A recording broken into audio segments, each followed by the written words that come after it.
This must be almost the 20th time we've gathered in this ballroom, the 6th in our Conspire series. But there has to be some kind of divine guidance in allowing us to address this theme at this time. The horrible state of our government, I don't know what else to call it. The scandalous state of our church, I don't know what else to call it.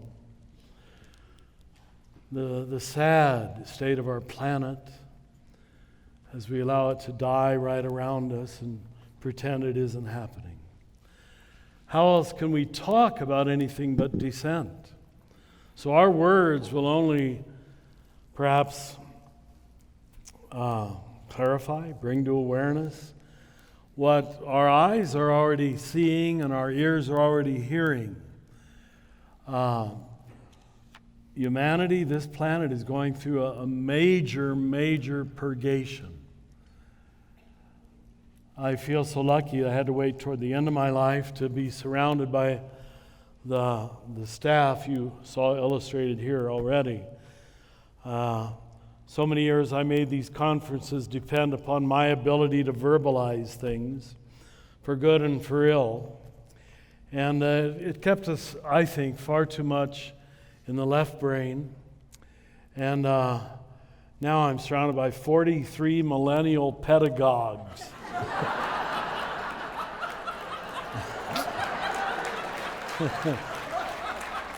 It's really genius. It's just, they are convinced that just the talking head doesn't change people. And we've wanted the school from the beginning, or the center from the beginning, to be a place of transformation. But we did discover over the years a lot of people liked or disliked or agreed with or disagreed with Richard's words. But we found more often than we wanted, a lot of times the heart was not changed, or the real unconscious was not touched. And unless your spiritual life moves to the unconscious level, where you're not in control anymore, there's no real change. You go right back to the way you thought before. You will take on the forms of the dominant consciousness, and we're going to try to move outside of that dominant consciousness insofar as we can. And I say insofar as we can, because finally we can't. We're prisoners, all of us, inside of our experience, inside of our background, our culture. But at least we're beginning to have the humility to recognize that the dominant culture is not the truth. And that was far too easy for those of us who were raised white, American, middle class, Christian, to assume that was normal. And if only the rest of the world would adjust and be like us white, middle-class American Christians. And so now God is allowing white, middle-class American Christianity to show itself to be rather inept. I don't know what other word to use. Rather incapable of dealing with what is being offered to us. So let me read the full sixth theme of our 7 themes. The path of descent is the path of transformation. But listen closely to the second sentence. Darkness, failure, relapse, death, and woundedness are our primary teachers, not ideas or doctrines. I would be willing to bet none of you were told that, all right? We were given the impression, in fact, to avoid or to deny darkness, failure, relapse, death, and woundedness. That was the bad things. We in the Christian church were even told to confess them right away, as it were, instead of learn from them. We thought all we had to do was memorize some belief systems, some dogmas, some doctrines, some moral behaviors that were apparently preferable to other moral behaviors. And of course, we always had the right moral behaviors, and the other groups always had the bad ones, it really kept us in a kind of collective narcissism, that we were always the reference point. And I can't help but think that it's the Spirit of God taking this smugness away from us, as it just seems to work less and less. And those of us who consider ourselves normal and healthy and right and on top are coming to face our own woundedness, relapse, failure, and death. We can't avoid it anymore. I think from the very beginning, Jesus told us that the entranceway was woundedness. But we made the entranceway the achievement of some kind of perfection. So, with just that as a few opening statements, I'm going to be largely, probably not entirely, but reading from the little piece I had in the last issue of The Mendicant on ascending and descending religions. Ken Wilber, whom I consider the foremost philosopher of religion, among other things, in the world today, makes a classic distinction between two general strains in the history of all spiritual thinking. He says that philosophies and religions are either ascenders, pointing us upward toward the one, the eternal, toward absolutes, or they are descenders, pointing us downward toward the many, the momentary, the earthly. Seldom do they do both, and even less, both at the same time. However, what I believe, and seriously believe, is that Jesus does point us, rather cleverly, both upward and downward at the same time, in a most surprising and still not usually recognized way. He fully rests in one, really only one, completely trustworthy absolute. As he says in Mark 10:18, God alone is good. There's only one absolute, which makes the primary sin already in Judaism, making anything else absolute, even our understanding of anything else an absolute instead of God, is called idolatry. It's really the only sin after all is said and done, when you allow something to be an absolute that isn't. And that includes country, church, the papacy, priests, the Bible, which only came around a few thousand years ago. You know, in terms of 13.6 billion years, that's a blip. That's a blip. Truth has been around long before we wrote the Bible. So let's just begin to clear the air to allow us to see truth in a larger frame than our chosen frame, which we just happen to have translated and used in our particular form of the Christian religion. So I'm going to call this completely trustworthy absolute what you've usually heard me call the true self. I'm going to call it here the anchored self. Jesus finds his anchor outside of himself in his relationship to God, and he says God alone is good. Now, once you get that solid, once you know there's an alternative bigness, wonderfulness, rightness, goodness beyond me that I will never understand, the amazing effect it has is it allows you to swim around in the world of multiplicity and diversity and not be afraid anymore, because you are anchored. Now, for people who've never had any anchoring experience, that now is called secularism. I'm not here to put it down, but most of our people don't have a single anchor. Day by day by day, they change what they believe in, which is why we live in a post-truth society, and a president can get away with telling thousands of provable lies, And the sad thing is that most people don't even seem to care, because we're all comfortable living in this post-truth world where there is no truth. I create my truth.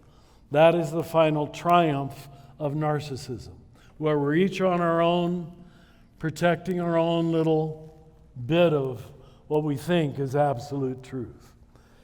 I don't think you can have civilization anymore when that is no longer possible. So Jesus' only real ascent is his relationship with the one he calls his Father, God, Yahweh. Then he dives into the world of incarnation, multiplicity, diversity, and it isn't even hard to prove. He's not threatened by it. We are. Our big problem is that the isolated, insulated ego cannot deal with otherness. It is constantly threatened by otherness, unless it's a mirroring other, like your little baby or your beloved husband. If they mirror you real well, they're okay. You do realize that's still narcissism, do you? What about people who don't mirror you? Are you immediately going to presume their experience is false? Their experience is wrong. Their experience is sinful. We cannot deal with otherness. We're always threatened by it. And yet otherness is the very gift given to us to destabilize this imperial ego. I'm preaching now. Let me get back to the text. From his one anchored self, Jesus is free to dive into a fully incarnate and diverse world, as it is. He doesn't need to make everybody Jewish, even though he's proud of being Jewish. You've got to know that's pretty rare until our time. He can love the ordinary and broken world, honor and protect its endless diversity, and critique all false absolutes and idolatries at the same time. This is his very comfortable descent into the world of forms and earthiness. Very few spiritual teachers have succeeded in both ascending and descending so well, making them really one complete movement that tie the whole package together. Most of spiritual history up to now has attempted to get us out of this world of multiplicity, forms, worldliness, embodiment, and sin, as we too easily called it, into the transcendent otherness that we all called God, presuming we knew what we were talking about when we even used the word God. These ascenders include almost all religions, really. We Catholics said prayers to get us out of this vale of tears, you know. Evangelicals created the whole gospel, as Brian has said for years, as an evacuation plan for the next world. I probably quoted you on that more than anything. Huh? Except many, ironically, isn't this going to be ironic, although fitting the definition of Jesus, the last being first and the first being last, except most native religions. Most native religions began right here with the earth, with the plants, with the animals, with the trees, and already found God in multiplicity. They didn't dive as quickly as the monotheistic religions did, who thought they knew who this one God was, into a universal explanation. An awful lot of Hinduism also begins much more with comfort at the bottom. And that's why if you've ever been to India, it certainly has to be the country on the earth, in my experience, that's most comfortable with diversity and the most tolerant of other world religions. It isn't as afraid of otherness because it is more an inductive religion. It starts here and comes upward and meets the one. We made a nosedive into what we thought was the one, and a lot of us never touched the earth again. Do you understand? We never put them back together. And I think that's the extreme ineptitude and non-incarnationalism of the Christian religion. And why? It isn't working for so many people. Because we never got the whole message. We never really got what was our only message, which is incarnation.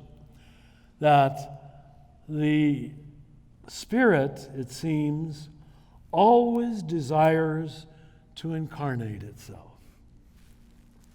They're going to put it on the screen. There it is. And that's just going to keep turning. And matter, that's you and I, always wants to be God. You got it. They're just going to leave that up there for a while. Just keep seeing it turn. The movement never stops. Spirit always desires to incarnate itself into a moment of physicality. You, me, everything else. And once you start picking and choosing and excluding, well, she's not an incarnation because she's a gay Chinese or whatever thing you've made up to describe diversity from yourself, at that moment you've become blind. You've stopped seeing. Either you see Christ in all things, or you end up not seeing Christ at all. And as Bree, I'm glad you quoted me on that. My really only definition of a Christian at this point in my life is someone who sees Christ everywhere else. When you can't see Christ everywhere else, you no longer have the eyes of Christ yourself. So most of spiritual history up to now has attempted to get us out of this world of multiplicity and into transcendent otherness, oneness, which we call perfection, or holiness, or purity. Notice, by the way, just to put in how much Jesus disdains all purity codes. Whenever you see a purity code, don't eat this, don't touch that, don't go there, don't associate with sinners, which he's accused of already in the 2nd chapter of Mark. The one who eats with sinners. He's in the wrong place at the wrong time. Because he doesn't even believe in that distinction. He undoes it from the bottom up. But I was raised with endless good Catholic purity codes in Kansas, First one being Protestants, Stay away from them. If we can't build a bridge, there was a Methodist church across the street from our house. I never went in it once. And you can't find sweeter Christians than Methodists. And we were threatened by them. Oh my God, how do we hope to build one world? How is Jesus ever going to be the Savior of the world if Catholics are threatened by Methodists? It's so silly. It's just so silly.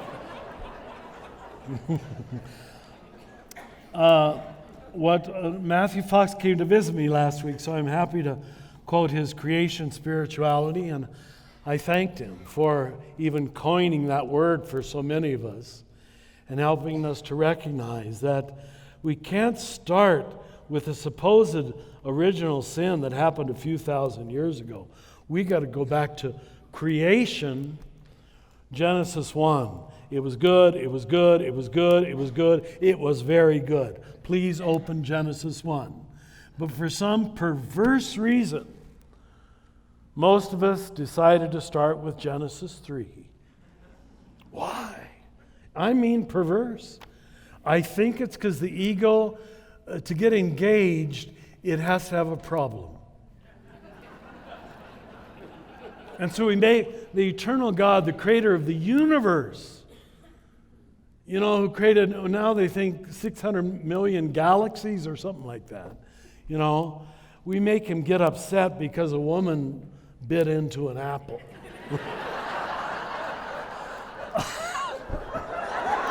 It's just,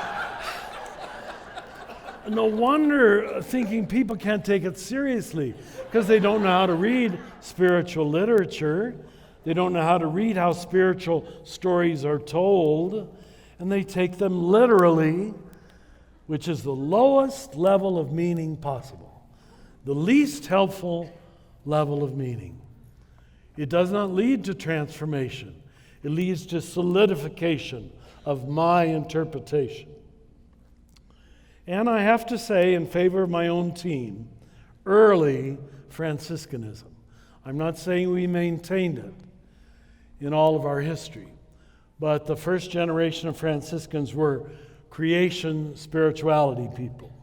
The other sideshow that unfortunately remained a sideshow, but now being rediscovered, is called Celtic spirituality. And it's no accident that it emerged in this part of Europe that had been evangelized but not controlled by empire. Wales, Ireland, and Scotland. And there you go. And you know, they're little stories. If you've ever read a little book on Celtic spirituality, they sound like harmless little stories, you know. St. Kevin sticking his hand out the window and keeping a bird nesting forever. Well, oh, come on. Do I have to believe that? You know, they're the same kind of stories like the Desert Fathers had. There's no big dogma or doctrine yet. When I gave that retreat at Iona many years ago, they showed me all the Celtic crosses. And they were all just Celtic knots that had no beginning and no end. Endless curlicues up and down the whole extent of the cross. And then I recognized they were very Trinitarian.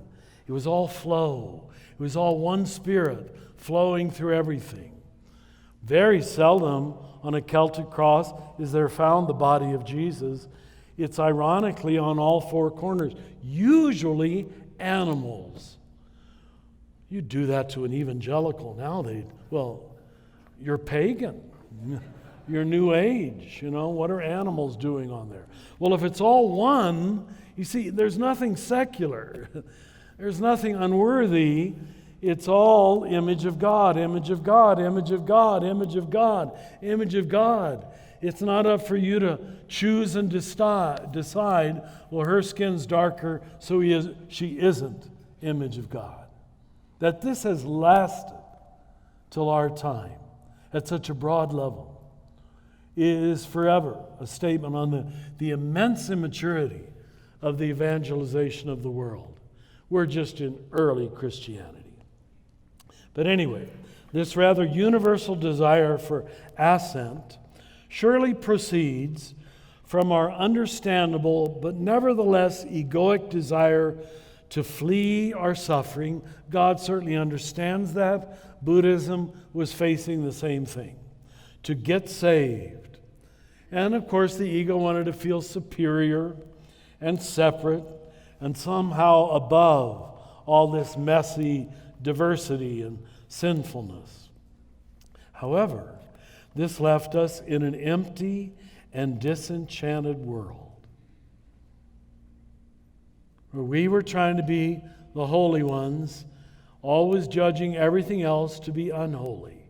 Soon we found ourselves very lonely at the top. That's been said many times. The lonely place is at the top. When you create the top for yourself so you can ensconce yourself there, superior and saved. This, for me, is the largely ineffective Christianity with which most of us were raised, because it decided to go up the down escalator. Jesus came down, as it were. I know up and down, that's why I told him to keep this diagram moving. That's why. You're going to lose all sense of what's up and what's down. It doesn't matter anymore. Even the language of ascent and descent is problematic. God in Christ, if you're a Christian, clearly chose the downward path of incarnation. The Greek word was kenosis, self-emptying, But we chose the upward path of spiritualization, flight, and world evacuation. The very world that God entered, we were running away from. The Christ mystery is uniquely saying that we can, listen closely, we can have it both ways. Yes. The gospel communicated a most surprising and totally counterintuitive message. We should and we can trust the pattern of the divine self-emptying into matter. And if we would just imitate God in that regard and say yes to a loving and allowing yes to our embodied selves, as the team was just saying, and to this material world in all of its diversity, we would not need to flee it to find God elsewhere. But as long as God is positioned elsewhere, and this is what contemplation is frankly seeking to overcome in your experience, that God is not out there. God is not over there. Until that gap is overcome, you'll seek ways to be spiritual, perfect, pure, holier than thou. So the gospel is the great exchange, the grand reversal of position that we in Christian language call the Incarnation, that happened in us, for us, and as us. God initiated, we believe, this movement down, down, down, the final down being the cross itself, until the down was no longer down at all. But somehow everywhere and in everything. It seems to me, until Jesus, no one had communicated how both could be true. And you might disagree with me on that. I'm not interested in, nor is he interested in making himself the one and only. Anybody who gets you that message, follow them. Up is nowhere special at all once you get the Incarnation, but it's hidden inside of down. Can you stay with that? Up is nowhere special at all, but it's hidden inside of down. Walter Wink years ago said he believed that was the meaning of angels. Angels were the way to communicate the hidden transcendent, the hidden wings flying around inside of everything. Up is actually dangerous for the soul, while down is communal and comforting, because you do not have to describe yourself as different and to emphasize your difference and your specialness. If God's goal, as Jesus says in John 17, is unity, is one, that they may be one, then we can't start with emphasizing diversity. We have to start by emphasizing our radical underlying unity. In the written article, I begin with a somewhat strange quote from Ephesians 4. It says, when it says he went up, it must mean that he first went down to the deepest levels of the earth to fill all things. Ephesians 4, 9, and 10.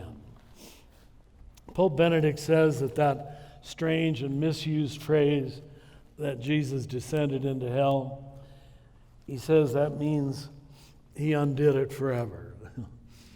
Because once Christ descends into hell, there's no hell anymore. It all is fodder and field for divine transformation. Jesus is saying directly and indirectly that what we thought was up is really down. Because there's nothing up there, it has all come down. And what looks like down is actually where God is both hiding and exploding wide open. As dramatically symbolized. Remember, great spiritual truths can only be told in simple, dramatic stories. A fragile little baby lying in a cow trough. That's the great exchange. Got it? Just in simple story form. The mystery is no longer up there. Don't look up anymore. He's hiding among the animals in the stable. And he's remained rather well hidden ever since that birth. Because we're still looking up. We are not really happily people of the gospel until this change, this radical change of perspective happens in us. The pure spiritual genius of Jesus is that he succeeds in offering us a fully descending worldview, which is ironically and surprisingly, even to us, the only real ascent. It doesn't look like ascent. And therefore, it doesn't offer the ego all these payoffs, all these rewards of feeling like you're pure, or you're perfect, or you're right, or you're better than. I love to remind Catholics, I know some of you have heard me say this, but right at our liturgy, we all say publicly, Lord, I am not worthy that you should come under my roof. All very humble. Then all the worthy ones line up and come to communion. No. Lord, I am not worthy. Well, then why do we try to make the Eucharist into a worthiness contest, huh? It's a performative contradiction at the heart of the Eucharist. We don't believe our own message. As Pope Francis says, it is medicine for the sick. It's not a reward for good behavior. And you know what? The entrance place is our woundedness, our sickness, not our perfection. That's our theme. There it is, all right?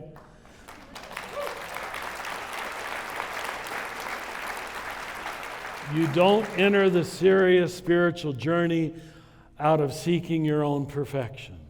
You come, I'm sorry to have to say, but happy to be able to say, through where you did it wrong, through where you messed up, through where you aren't perfect.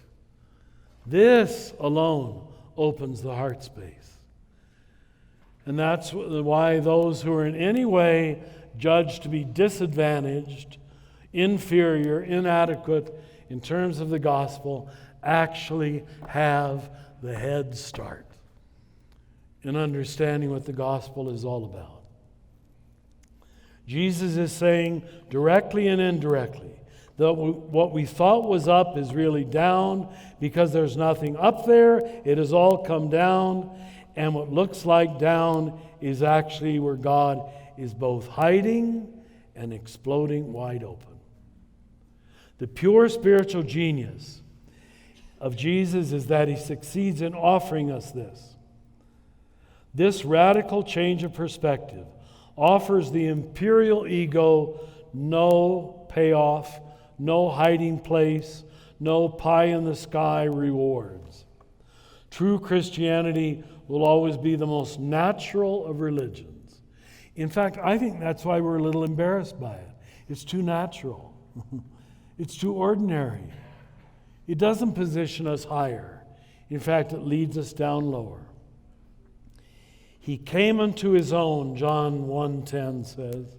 He came unto his own, and his own did not recognize him, nor did his own accept him. He had come down too far.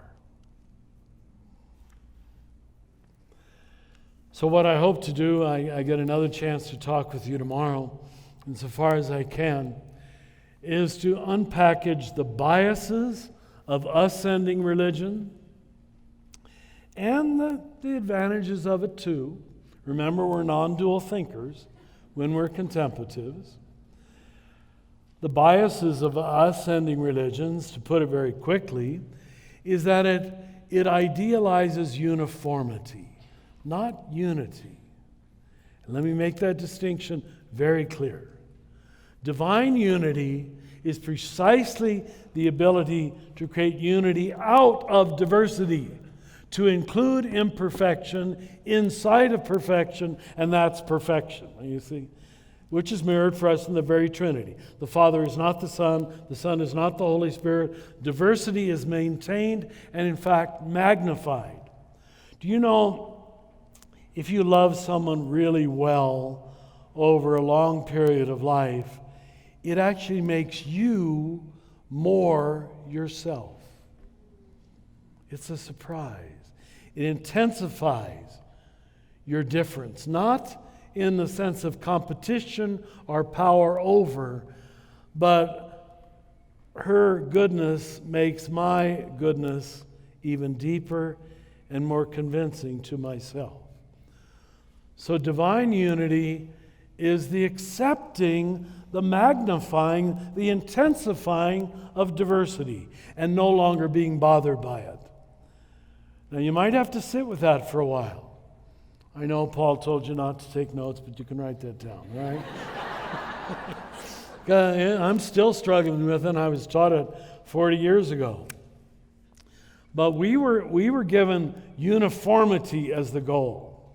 I want to say as strongly as I can, uniformity is not the goal. Unity is the goal.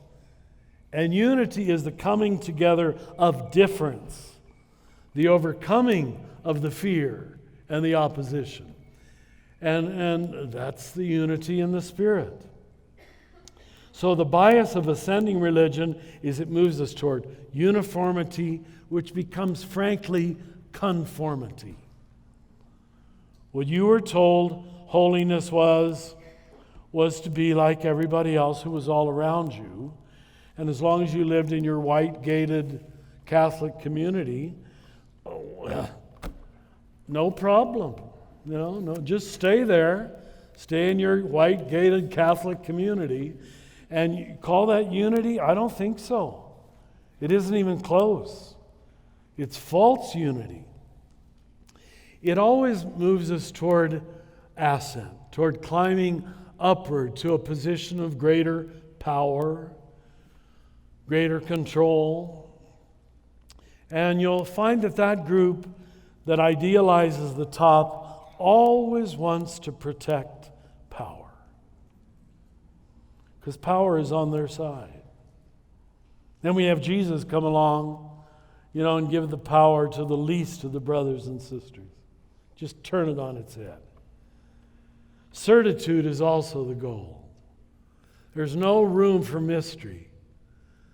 There's one explanation. Our Jewish ancestors already understood, several levels of interpretation. But we decided, no, there's only one. And in that, we actually regressed from the first 1,000 years of the church, which taught from 4 to 8 levels of interpretation of any text. But once the top took over, now tomorrow I'm going to talk more about this linking of ascending religion with imperial thinking. Once you're linked with empire, you like all of these biases. You want uniformity. You want conformity. You want power. You want certitude. And you want order. It's really, when you look at it closely, it's not a search for God. It's a search for order. And that's why one of our basic paradigms in the Living School, and I won't go into it in detail, but those of you who've gone through the school know order, disorder, reorder. That's the path of transformation. And what false conservatism wants is to maintain its first box of order at all costs, even if it isn't true. Even if it isn't true. All evidence to the contrary that it isn't true does not pierce my armor. I've got it explained in one certain explanation why I'm right, my country is best, my religion, as I understand it, is the only true religion. So the center of gravity is never really found inside the soul. It's always found in identification with this right group. Not really God, but my denomination, my ethnicity, my nation, which is above criticism. Now, whenever you see anything above criticism, you know that that's most open to demonic usage.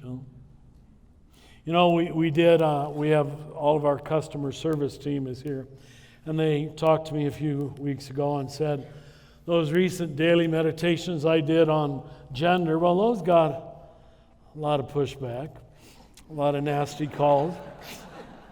And then the ones on race, well, those got a lot of pushback and nasty calls. White people just don't like hearing that they're privileged, which anything above criticism is precisely the shadow. Got it? That's precisely what you must talk about. And what you've agreed you will not talk about is always revealing your shadow self. But the surprising thing they told even me, the most angry calls with the slammed receiver and the people saying, cancel me, I don't want any more of those damn Rohr daily meditations. You know what they were on? When I dared, I thought rather politely, to critique capitalism. Don't touch that. That is our God. It is beyond criticism. Those were the angriest calls from our good CAC customers. Where's Richard going now? He's a communist, right? This is how deep a hole we're in. That there are a whole bunch of off-subject issues that cannot be questioned. Anything that cannot be questioned or even slightly critiqued is the most open to the demonic. So we started at the top, ascending up there to our knowledge of the one God that we perfectly understood and perfectly worshiped. It entered us into what I call a deductive worldview. What contemplation does, and I'll try to draw it together with this, is begin with an inductive worldview. And I think you just taught it so well. Start listening to your soul. Start awakening your soul. Start allowing truth to bubble up from within. It's not out there. It's in here. And all spiritual teachers seem to eventually want to say that you know you're teaching spiritual truth when people say, I already knew that before you said it. And that's all a spiritual teacher does, is affirm what you already know. And when those two come together, the descent meets the ascent, and God is no longer out there, but not trapped inside of my isolated self either, then I think you've got incarnate Christianity, which is capable of creating community, capable of creating humility. So just keep allowing that circle to flow. And remember, Spirit always wants to incarnate itself, even in you right now. That's the great bias of divinity. It wants to show itself. It wants to reveal itself. It wants to give itself. It's always flowing outward, outward, outward, outward. And there's a good meaning to this, we always want to be God. We always want to ascend, and that's the divine instinct within us. It isn't all bad. It's only bad when you think you can ascend apart from everybody else. That's all. We're all in this ascending together, and we're all in this descending together. When you can allow the descending and the ascending to operate as one constant movement, and know you are one little moment, one little illustration of this eternal mystery, I think we've begun to understand good religion. You don't have to call it Christianity. If you found those movements in Hinduism, Buddhism, Judaism, go with it. Jesus isn't fussy about his name. He's just fussy about you getting in the flow. And there's a lot of people in the flow who don't have the right name, supposedly. And there's an awful lot of people who have the right name who are not in the flow. Thank you.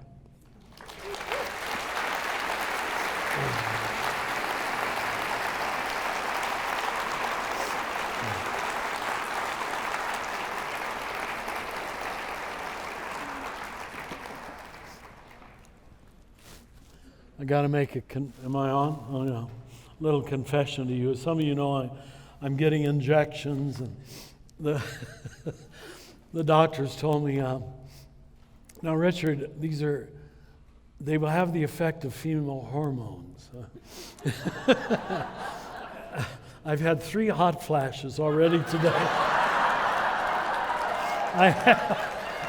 Now I know what you go through. And sometimes I'm just on the edge of crying. And I don't know where it comes from, but I think women do. I get it. So thank you for sharing it with me. Thank you. Thank you.